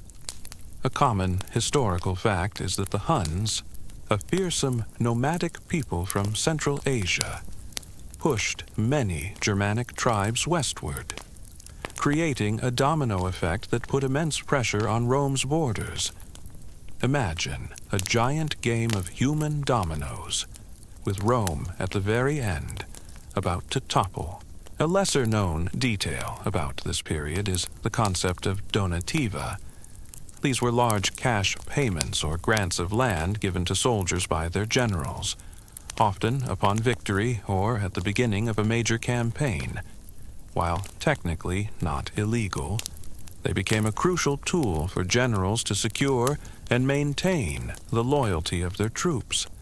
The state often couldn't or wouldn't match these payments, further solidifying the soldiers' dependence on their commanders. Imagine your boss giving you a massive, untaxed bonus every time you complete a big project, while your company's HR department just sends you a generic "good job" email. Who are you going to be more loyal to? Rome often dealt with these tribes through a mix of military force, diplomacy, and bribery. Emperors would offer subsidies, land, and even military service within the Roman army to keep certain tribes pacified or to use them as allies against others. This policy, known as foederati, was a double-edged sword. While it provided a ready source of manpower and sometimes bought temporary peace, it also introduced foreign elements into the Roman military and within Roman territory, often with their own agendas and loyalties. You might see a Roman general negotiating with a tribal chieftain, offering him gold and land in exchange for a promise of peace, knowing full well that the promise might only last as long as the gold. The assassination of Caesar, far from restoring the Republic, plunged Rome into another round of civil wars. The vacuum of power was quickly filled by new contenders: Caesar's adopted son Octavian and his trusted general Mark Antony. Again, the legions became the decisive factor. Their loyalty was auctioned off to the highest bidder, or rather, to the most charismatic and promising commander. The Battle of Actium, the final showdown between Octavian and Antony, wasn't just a naval battle. It was the culmination of decades of generals using their armies to fight for personal supremacy, effectively ending the Republic and paving the way for the Empire. The corruption within the Roman military, which we've explored, directly impacted its ability to defend the frontiers. Generals, more interested in political power or personal enrichment, might neglect their duties, divert funds meant for troop pay or supplies, or engage in infighting that left borders vulnerable. Soldiers, poorly paid or supplied, might lack morale or discipline, making them less effective against determined invaders. Imagine a border patrol where the officers are busy embezzling funds and the guards are poorly equipped and demoralized. That's a recipe for disaster, even under the emperors. The problem of military loyalty persisted. The Praetorian Guard, the elite unit stationed in Rome, was ostensibly meant to protect the emperor, but they often became kingmakers, deposing emperors they disliked and installing new ones who promised them larger donativa. You hear stories of emperors being murdered in their own palaces, their reigns abruptly ended by the very men sworn to protect them. It's a chilling reminder that ultimate power, when unchecked, can be bought and sold. Imagine the Secret Service deciding who gets to be president based on who offers them the biggest raise. It's a terrifying thought. A lesser-known detail about the frontier's fragility is the Roman reliance on intelligence gathering, or rather, the decline of it. In earlier periods, Rome had a sophisticated network of spies and informants that kept them abreast of tribal movements and intentions beyond the borders. But as the empire became more centralized and bureaucratic, and as corruption diverted resources, this intelligence network often deteriorated. Emperors and generals were sometimes caught off guard by barbarian incursions, simply because they lacked accurate and timely information. It's like trying to defend your house from burglars when your security cameras are broken and your alarm system is on the fritz. The constant need to pay and placate the legions became an enormous drain on the imperial treasury. As the empire grew, so did the size of the army needed to defend its vast borders. Maintaining these legions, providing them with equipment, supplies, and regular pay, became an increasingly heavy burden. Emperors were often forced to debase the currency, reducing the amount of precious metal in coins to meet their military obligations. This led to inflation, economic instability, and a further erosion of the Roman economy, impacting every citizen, from the wealthiest senator to the poorest farmer. The economic strain of maintaining a vast frontier army also played a crucial role. The cost of legions, fortifications, and supplies was immense, draining the imperial treasury. This led to higher taxes, debased currency, and economic hardship within the empire, further weakening its internal resilience. The very act of defending the empire was slowly bankrupting it. Imagine a country spending so much on its military that its own citizens are starving and its economy is collapsing. That's a losing battle, no matter how many victories you win on the frontier. Historians still debate whether the professionalization of the Roman army was an inevitable consequence of empire, or if it was a fatal flaw that ultimately doomed Rome by placing too much power in the hands of individual generals. It's a complex question, as the army was both Rome's greatest strength and, eventually, a significant source of its internal instability.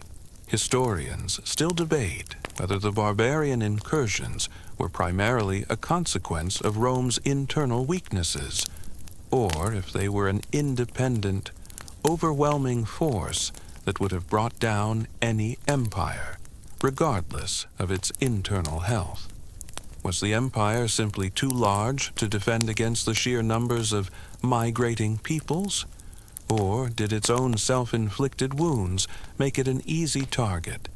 It's a profound question that challenges our understanding of cause and effect in the fall of empires. The military's influence wasn't just confined to civil wars and coups. It also permeated Roman society in more subtle ways. Veterans, upon retirement, often received land grants in conquered territories, helping to Romanize new provinces. But these settlements also sometimes displaced local populations, leading to resentment and unrest. The sheer presence of legions in a province could be a source of both security and oppression, depending on the conduct of the local commander. The constant need to defend the frontiers also meant that resources and manpower were diverted from other crucial areas. Infrastructure within the empire might be neglected, leading to decaying roads and aqueducts. Agricultural development might suffer, as farmers were conscripted into the army, or their land was ravaged by war.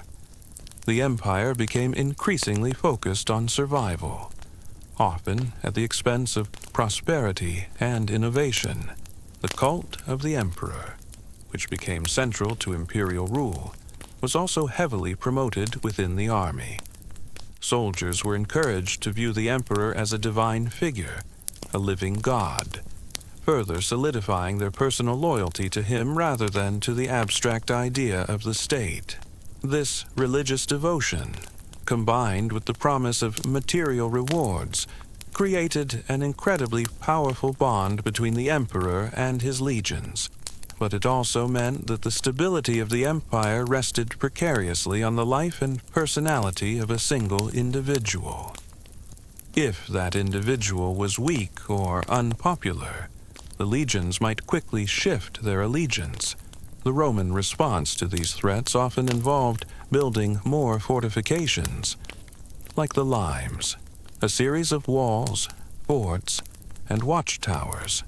While impressive engineering feats, these static defenses could be bypassed or overwhelmed by determined invaders. They also required constant garrisons, further tying up valuable legions. It was a defensive strategy that, while effective in the short term, ultimately proved unsustainable against a dynamic and persistent threat. Imagine building a bigger and bigger fence, but the people trying to get in just keep finding new ways to climb over or dig under. The constant campaigning also had a profound impact on the soldiers themselves. They spent decades away from home, often in harsh conditions, fighting brutal wars. Many never returned. Those who did were often hardened, cynical, and accustomed to violence. Integrating them back into civilian life was a challenge, and their presence sometimes contributed to social unrest. The legions, while bringing peace to some regions, also brought a culture of violence and a readiness to resort to force that seeped into the broader Roman psyche. The loss of key provinces to barbarian incursions had a cascading effect.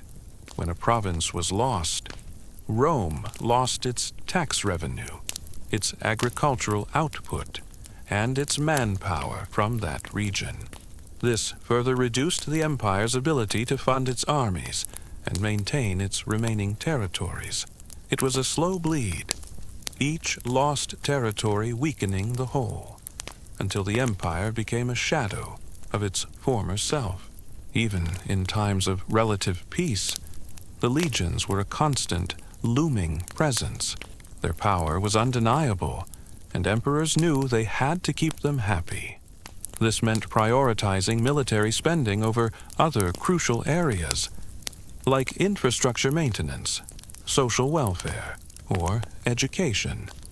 The empire became increasingly militarized, its resources funneled into maintaining its vast armed forces, often at the expense of its civilian population.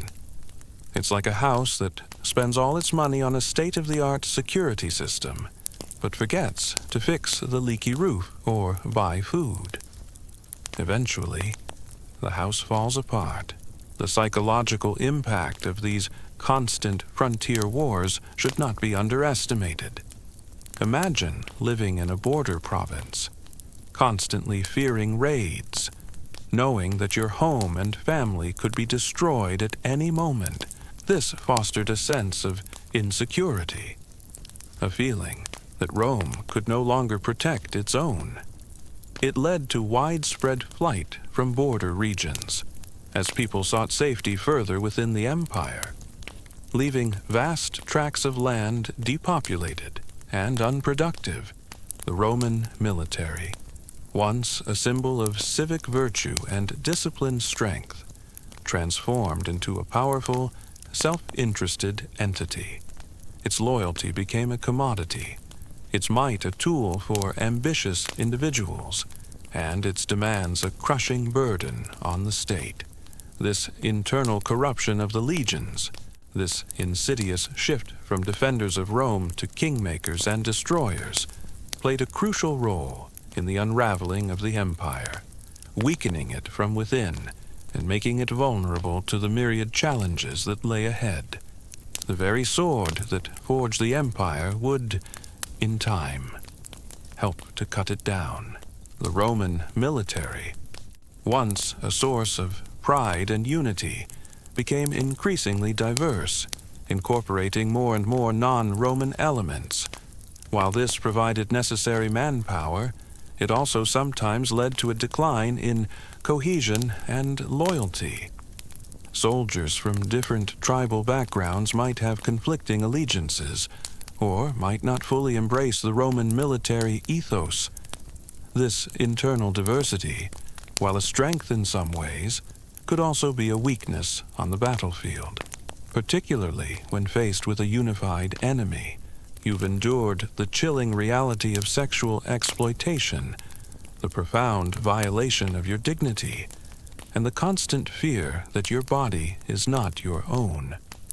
You've seen how physical and psychological scars accumulate, leaving you a shell of your former self. But even in this abyss of dehumanization, a flicker of defiance, a spark of resistance, sometimes ignites. Yet the Roman system of slavery is designed to crush such sparks with overwhelming force through brutal discipline and the chilling consequences of rebellion. You learn that the price of defiance is often unbearable, but the whispers of hope, of a life free from chains, can be a powerful, dangerous lure. The Roman practice of divide and conquer also backfired in some instances. By playing tribes against each other, Rome inadvertently strengthened some of them, making them more formidable opponents in the long run.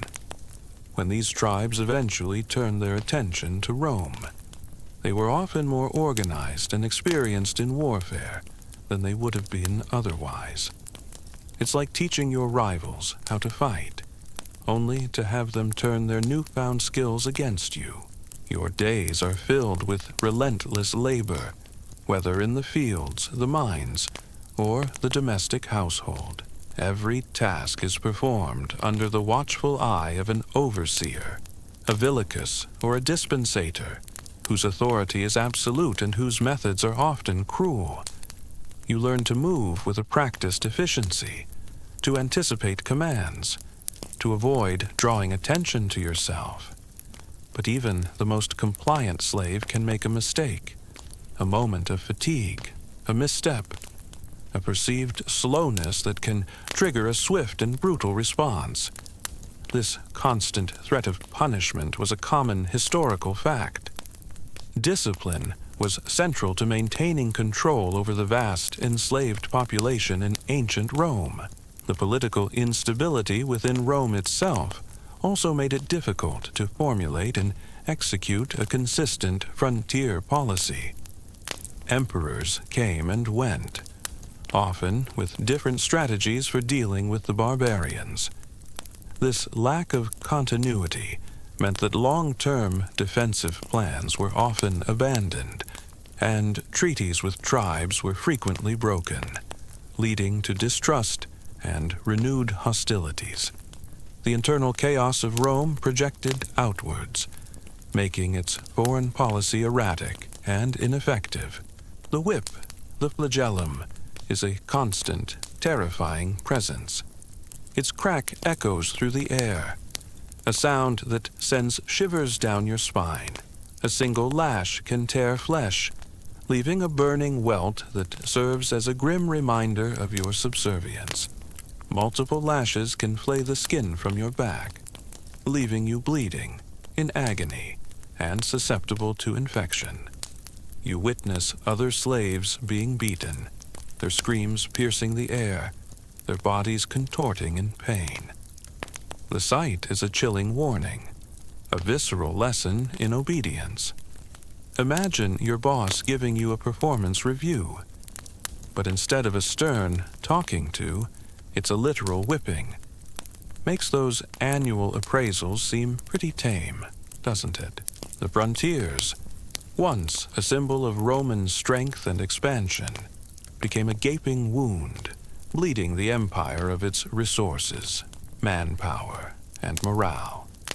The internal corruption of Rome, its economic woes, its political instability, its moral decay, and the changing nature of its military created vulnerabilities that external threats were all too eager to exploit. The barbarians didn't conquer a strong, unified Rome. They picked apart a weakened, divided empire, sensing the rot within and pushing at its fragile edges until the grand edifice finally began to crumble. The frontier's fragility was not just a geographical problem, it was a symptom of a deeper, internal disease. Beyond the whip, other forms of punishment are employed, designed to inflict pain, humiliation, and terror. You might be hung by your wrists for hours, your arms aching, your body racked with cramps. You might be branded with hot irons, a permanent mark of your enslaved status, a visible sign of your owner's property. For more serious offenses, you could be sent to the pistrinum, a grinding mill, where you would be forced to work in chains, often blindfolded, pushing heavy millstones in a dark, suffocating space, a punishment reserved for the most defiant or troublesome slaves. You've witnessed the slow, insidious decay from within the Senate's corruption, the legion's shifting loyalties, the populace's distraction, the erosion of virtue, the administrative strain, and the suffocating burden of taxation. You've seen how these internal weaknesses made the frontiers fragile, inviting external threats. Now, you stand at the precipice of the final act, the slow, agonizing unraveling of the grand Roman Empire. It's not a sudden, dramatic collapse, like a building imploding. It's more like a magnificent tapestry, meticulously woven over centuries, slowly fraying at the edges, thread by thread, until it can no longer hold its form. The reasons for punishment can be trivial: a broken tool, a spilled amphora of wine, a moment of rest, or simply a bad mood from your master or overseer. There is no justice, no appeal, no one to hear your side of the story. Your owner's word is law, and their power over your body is absolute. You learn to suppress your anger, your frustration, your despair. For any outward display of emotion can be interpreted as defiance, inviting further brutality. The 4th and 5th centuries CE are a period of increasing chaos and desperation for the Western Roman Empire. While the Eastern Roman Empire or Byzantium, would continue for another 1,000 years, the West faced a unique and ultimately insurmountable set of challenges. The internal corruption, which had been a slow-acting poison, now manifested in a terminal illness. The economic woes, exacerbated by constant warfare and debased currency, led to widespread poverty and depopulation in many areas. Cities, once vibrant centers of commerce and culture, began to shrink, their grand public buildings falling into disrepair as resources dwindled. You might walk through a once bustling forum and find it eerily quiet.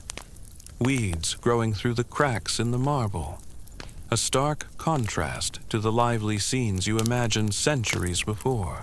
A little-known detail about Roman slave punishment is the use of the furca, a heavy wooden fork-shaped collar worn around the neck and shoulders.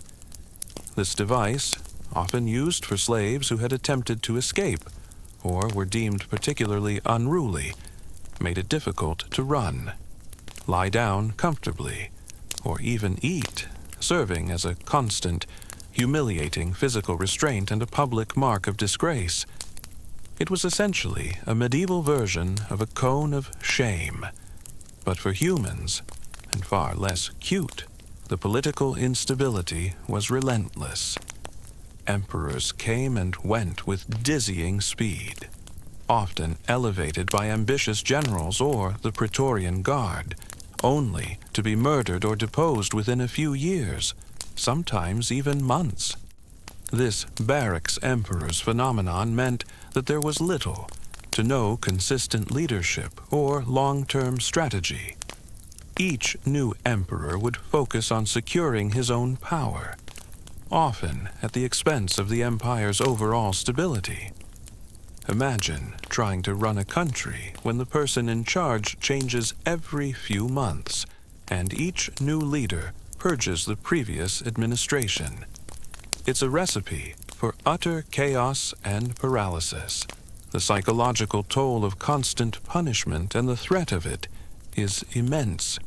You live in a state of perpetual fear. Your nerves frayed, your senses heightened. Every unexpected sound, every sudden movement from your master or overseer sends a jolt of anxiety through you. You become hypervigilant, always scanning your environment, always anticipating the next blow. This constant stress erodes your mental health, leading to chronic anxiety, depression, and a profound sense of helplessness.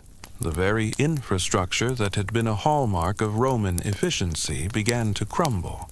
Roads, once meticulously maintained, fell into disrepair, making trade and military movements more difficult. Aqueducts, which had brought fresh water to cities, sometimes broke down, leading to sanitation problems and disease. Public buildings, once symbols of Roman grandeur, were no longer adequately maintained. This decay wasn't just aesthetic. It hampered economic activity, public health, and the overall ability of the empire to function. It's like a massive, complex machine that's slowly losing its parts, one by one, until it can no longer run. Yet, even in this oppressive environment, the human spirit sometimes refuses to be entirely extinguished. Whispers of resistance begin to circulate among the slaves, a shared glance of defiance, a coded message passed between workers, a small act of sabotage. These are the tiny sparks of rebellion that keep hope alive. You might hear tales of runaways, of slaves who managed to disappear into the vastness of the empire. A fleeting dream of freedom that seems impossibly distant, yet tantalizingly real. The military, once Rome's greatest strength, became a shadow of its former self. While individual Roman soldiers could still be brave and effective, the legions as a whole suffered from a lack of consistent training, poor equipment, and a decline in morale. The increasing reliance on federati, those barbarian allies who fought for Rome, meant that the army was less Roman in composition and often less loyal to the imperial cause. You might see a unit of Goths fighting for Rome one day, and then, if their terms weren't met or a better offer came along, fighting against Rome the next. Their loyalty was transactional, not ideological. The academic debate still rages about the extent and nature of slave resistance in ancient Rome. While large-scale rebellions like those led by Spartacus are well documented, scholars debate the prevalence of everyday forms of resistance, such as feigned illness, slow work, theft, or subtle sabotage, and how effective these individual acts were in challenging the system of slavery. A common historical fact is the sack of Rome by the Visigoths under Alaric in 410 CE. This event, while not the fall of the empire in a definitive sense, sent shockwaves throughout the Roman world for 800 years. Rome had not been successfully sacked by a foreign enemy. The psychological impact was immense. It shattered the illusion of Roman invincibility and demonstrated that the eternal city was, in fact, vulnerable. Imagine the shock and despair of the citizens as barbarians marched through their sacred streets, plundering and destroying. It was a profound blow to Roman pride and confidence. Sometimes the whispers grow louder, coalescing into a more organized form of resistance. You might hear of plans for an escape, a coordinated effort to overpower the guards and flee into the wilderness. Or perhaps, in the most desperate of circumstances, a plan for outright rebellion, a desperate fight for freedom against overwhelming odds. The thought is terrifying, the risks immense, but the promise of liberty, however slim, can be a powerful motivator. The economic decline was relentless.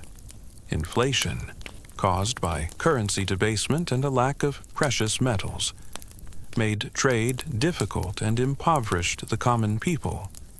Agriculture, the backbone of the economy, suffered from depopulation, barbarian raids, and oppressive taxation. Many small farmers abandoned their land, either fleeing to safer areas or becoming dependent on wealthy landowners, essentially becoming serfs. The urban centers, starved of resources and trade, withered. The empire became increasingly localized, with self-sufficient estates replacing the interconnected network of trade and commerce that had once flourished. The consequences of failed rebellion are horrific. Captured runaways face the most brutal punishments: crucifixion, a slow and agonizing death, displayed publicly as a warning to others. Those involved in larger revolts are massacred, their bodies left unburied, their names erased from history. The Roman state, with its vast military might, is merciless in crushing any challenge to its authority, especially from its enslaved population.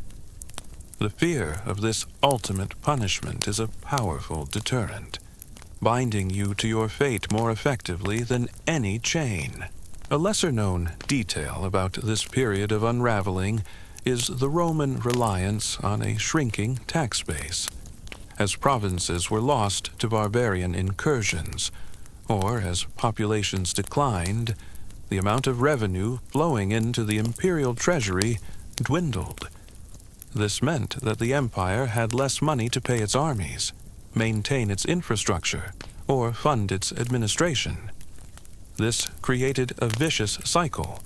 Less revenues meant a weaker army, which led to more territorial losses, which in turn meant even less revenue.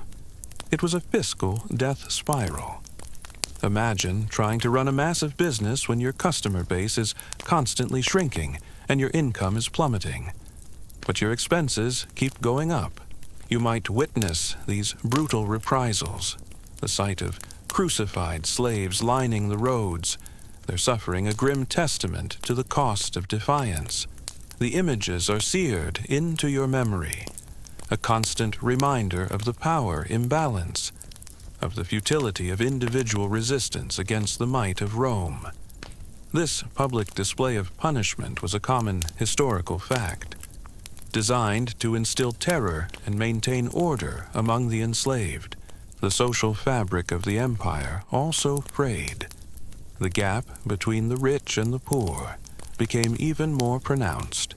The wealthy elite retreated to their fortified country estates, becoming increasingly self-sufficient and detached from the fate of the empire. They often had their own private armies and paid their own taxes directly to the imperial court, bypassing local authorities. Meanwhile, the urban poor faced starvation and disease, their lives becoming increasingly desperate. This growing chasm between the classes, this lack of shared purpose or collective identity, further weakened the empire's ability to unite against common threats. Despite the overwhelming odds, the spirit of rebellion never entirely dies. It flickers in the eyes of a fellow slave, in a shared moment of silent understanding, in the quiet determination to simply survive another day. You might not actively participate in a grand revolt, but your very endurance, your refusal to be completely broken, is a form of resistance in itself. You cling to your humanity, to your memories, to the knowledge that you are more than just property. Historians still debate whether the fall of the Western Roman Empire was a single event, a long process of decline, or a transformation into something new. Was it a collapse, a slow decay, or simply a metamorphosis into the early medieval kingdoms? It's a question that challenges us to define what fall truly means in the context of such a long and complex history. The internal divisions among slaves also complicate resistance. Slaves from different regions, speaking different languages, with different skills and experiences, often struggled to form a unified front. Domestic slaves might fear the harsh conditions of the fields or mines, while field slaves might resent the comparatively better conditions of domestic slaves. This fragmentation, often exploited by masters, made large-scale, sustained rebellion incredibly difficult. It's like trying to organize a massive protest, but everyone speaks a different language, and half the participants are secretly working for the police.